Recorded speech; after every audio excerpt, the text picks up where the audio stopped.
What if I told you that one of the most powerful armies in the world, an army that once believed it could seize Kyiv in a matter of days, was forced into a humiliating retreat in less than a week? That the very force which boasted of overwhelming numbers, firepower, and years of preparation collapsed in just 6 days because it failed to understand the very essence of modern war? This isn't fiction. This is what happened in September 2022 during Ukraine's Kharkiv counteroffensive, one of the most brilliant tactical operations of the 21st century. At first glance, the battle for Kharkiv looked like just another clash in the grinding war between Russia and Ukraine. But in reality, it was a textbook demonstration of how deception, planning, and speed can dismantle a much larger enemy. From September 6th to 11th, Ukraine didn't just win a battle, it rewrote the rules of modern warfare. Military academies will be studying these 6 days for decades to come because what unfolded was a 21st century David and Goliath moment. To truly grasp the scale of this victory, we need to rewind to the summer of 2022. At that point, things looked remarkably favorable for Russia. Back in April, Russian forces had captured the strategically vital city of Izium. They turned it into a major forward operating base with as many as 24 battalion tactical groups, nearly 18,000 soldiers. Izium wasn't just another stronghold. It was a logistical hub that allowed Russia to feed its entire northern front with railway lines stretching from Crimea over the Kerch Bridge through Russian territory and straight into the Kharkiv region. From Izium, Russia hoped to stage further advances into Sloviansk and Kramatorsk, two key Ukrainian cities. On paper, this was a fortress, but Russian strategy was built on shaky foundations.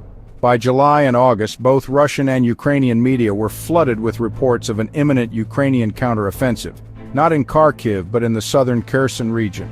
Moscow took the bait. Believing Kherson would be the decisive front, Russia began stripping units from Izium and redeploying them south. By August, the number of Russian battalions around Izium had dropped by at least half. What they didn't realize was that this Kherson offensive was never meant to be Ukraine's main punch. It was bait, a carefully orchestrated deception designed to leave Kharkiv exposed. On August 29th, Ukraine announced that its long-awaited Kherson offensive had officially begun. The trap snapped shut. Russia rushed its best units to the south, leaving Kharkiv defended mostly by second-rate forces. Meanwhile, Ukrainian commanders quietly prepared for something far more daring in the north. And at the heart of this operation stood General Syrskyi, the man who had led the defense of Kyiv earlier in the war and was hailed as a hero of Ukraine.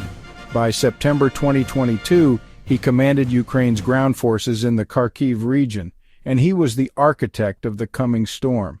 Syrskyi had been studying the battlefield for months. He realized that if Ukrainian forces struck quickly north of Balaklia and Izium, they could trap Russian troops in both cities.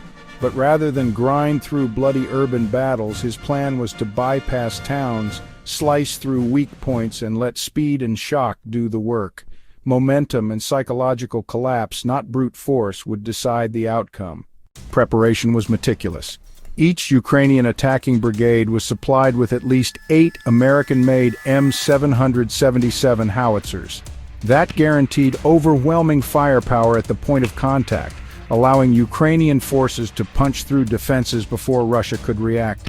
By early September, the stage was set. At dawn on September 6th, Ukraine unleashed its strike. The assault began northwest of Balaklia, spearheaded by the 25th Airborne Brigade. After hours of heavy artillery fire on Russian positions, Ukrainian armor and mechanized infantry surged forward. In the first day alone, they advanced 11 miles, seizing the crossroads village of Volokhiv Yar.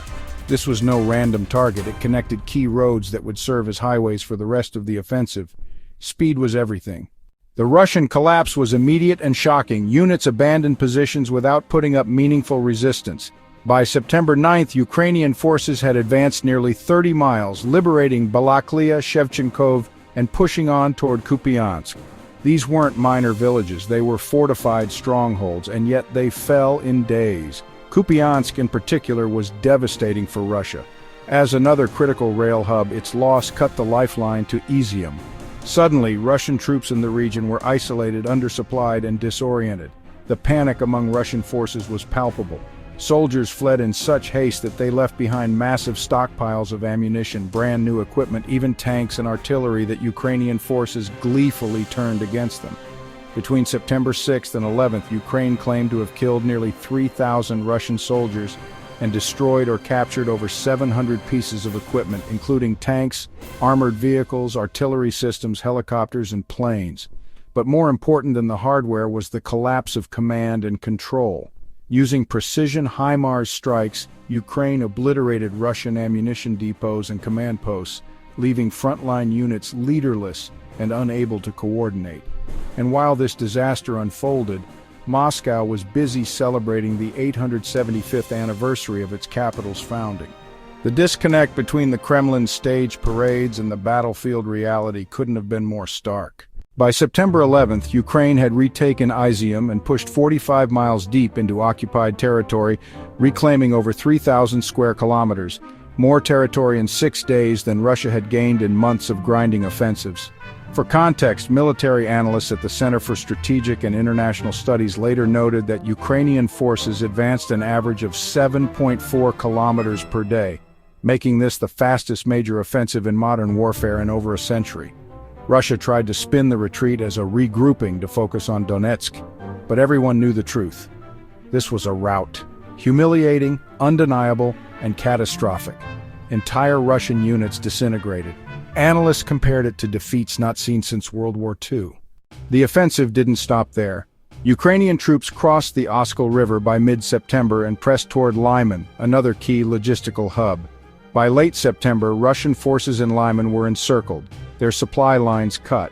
On October 1st, Ukrainian forces stormed the city, capturing or killing thousands of Russian troops. With that, the Kharkiv counteroffensive reached its climax. But the true significance of this operation went beyond territory. It shattered the myth of Russian military superiority.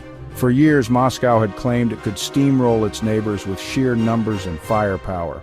But Kharkiv revealed the rot at the core of its doctrine. Russia's military structure was rigid, top-heavy, and built for Cold War-style battles against NATO on home turf. It was designed for layered defenses and massive set-piece engagements, not for flexible, adaptive warfare against a nimble opponent. Ukraine, by contrast, demonstrated exactly what modern war looks like. Flexible command structures, soldiers empowered to adapt in real time, precision use of Western weapons, and perhaps most importantly, mastery of the information battlefield.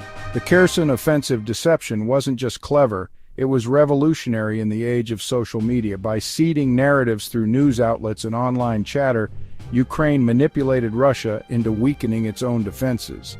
And because Russia's command structure relied on propaganda rather than independent intelligence gathering, it walked straight into the trap. Think about that for a moment. One of the world's largest armies redeployed forces based not on reconnaissance or solid intelligence, but on what they were reading in the news. That's not just a tactical blunder, it's a systemic failure of military culture.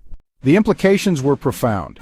For Ukraine, Kharkiv was a surge of confidence, proving to its people and its Western allies that it wasn't just capable of defending, it could go on the offensive and win spectacularly. For the West, it was proof that military aid wasn't being wasted. Ukrainian forces could match and in some ways surpass the sophistication of NATO operations. As Ukrainian Foreign Minister Dmytro Kuleba put it at the time, these offensives showed that with more Western weapons, Ukraine could end the war faster and on its own terms. And for Russia, the lesson was brutal. Numbers mean nothing if your doctrine is broken. In just 1 week, Russia lost not only territory and equipment, but the illusion of inevitability. The Kharkiv counteroffensive proved that modern wars aren't won by sheer size or outdated doctrines. They're won by agility, planning, morale, and the ability to weaponize information as effectively as bullets. So the next time you hear Moscow brag about its firepower or boast that it can outlast Ukraine, remember Kharkiv. Remember 6 days in September when the so-called Goliath crumbled before a far smaller David armed with strategy, speed, and the will to fight. Because here's the truth. Russia didn't just lose territory. It lost the aura of invincibility. And once that's gone, it can never truly be regained. What do you think? Was Kharkiv the turning point of the war or just the beginning of a longer unraveling for Russia? Let me know in the comments, and don't forget to subscribe for more deep dives into the hidden stories behind today's global conflicts. Stay tuned because this is only the beginning.